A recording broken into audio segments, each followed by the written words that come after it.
La faille invisible. Qu'est-ce que c'est? C'est une notion que le Saint-Esprit m'a inspirée cette semaine suite à une expérience que j'ai eue qui était très simple. J'étais en train de faire une petite sauce dans un bol et à un moment précis, un fragment du bol s'est détaché en dessous et j'ai perdu toute la sauce. Tout de suite après, le Saint-Esprit m'a parlé du psaume 78. Vous pourrez le lire chez vous. Le psaume 78 en fait raconte à quel point le peuple d'Israël en fait avait une faille invisible qui était en train de s'accentuer de jour en jour. Le problème d'une faille invisible, c'est en fait un problème que nous avons, mais que nous ne voyons pas, que nous ne traitons pas. Et un beau jour, qu'est-ce qui se passe? Nous perdons en fait tout ce que nous avons. On peut lire dans le psaume 78 au verset 60 qu'il est dit que Dieu a abandonné la demeure de Silo, la tente où il habitait parmi les hommes. Il livra sa gloire à la captivité et sa majesté entre les mains de l'ennemi. 62, il mit son peuple à la merci du glaive et il s'indigna contre son héritage. Donc on voit que Dieu lui-même a rendu sa propre gloire captive entre les mains de l'ennemi. C'est incroyable, ce qui veut dire en fait que le peuple n'avait plus accès en fait à cette gloire et qu'ils étaient devenus soumis à leurs ennemis.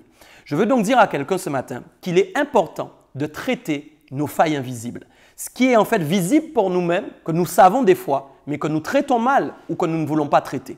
Il faut savoir qu'une faille, à un moment, nous fera perdre tout ce que nous avons et c'est ce que nous pouvons voir ici. Dieu a énormément de patience et le Saint-Esprit aussi puisqu'il est investi lui-même de la même pensée que Dieu. Mais ce n'est pas une raison pour que nous puissions abuser en fin de compte de sa bonté car c'est nous en fin de compte au final qui allons tout perdre. Nous devons nous rappeler que nous avons été scellés par le Saint-Esprit. Et donc, nous devons tout mettre en place pour qu'il soit confortablement installé en nous, afin que, bien évidemment, il puisse prendre plaisir en nous et manifester toute la volonté, tous les desseins de Dieu dans notre vie. C'est pourquoi je vous encourage aujourd'hui à être focus sur Dieu.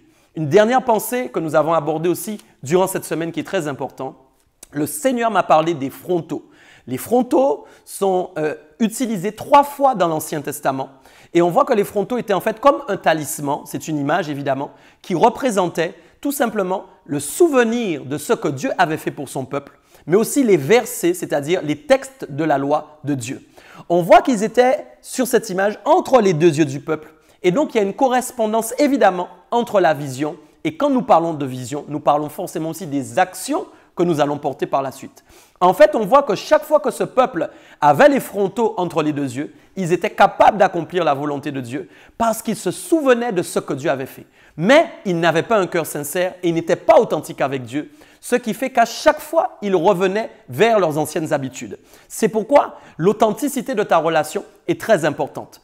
On voit aussi que ce peuple avait fait une erreur en ne comprenant pas ce qu'était la crainte de Dieu. Et il y avait un mélange entre crainte de Dieu et peur de la mort. Bien souvent, ce peuple revenait à Dieu quand la mort les frappait, mais il ne revenait pas à Dieu par crainte de Dieu, mais par crainte de la mort. C'est pourquoi aussi aujourd'hui, je veux encourager quelqu'un à ne pas avoir peur de la mort, mais à craindre Dieu. Si tu as peur de la mort, en fin de compte, tu feras ce qui plaît à Dieu uniquement quand la mort vient t'environner. C'est pourquoi dans cette saison, d'ailleurs, beaucoup de chrétiens veulent prier plus, veulent jeûner plus. C'est une très bonne chose, mais ça montre aussi notre défaillance. Cela démontre que c'est quand les choses graves arrivent que nous sommes motivés. C'est pourquoi j'encourage chacun aujourd'hui à être motivé pour Christ tous les jours, pas seulement quand la mort vient comme le peuple d'Israël, ce qui ferait que vous seriez en fin de compte un peuple faux et un peuple menteur.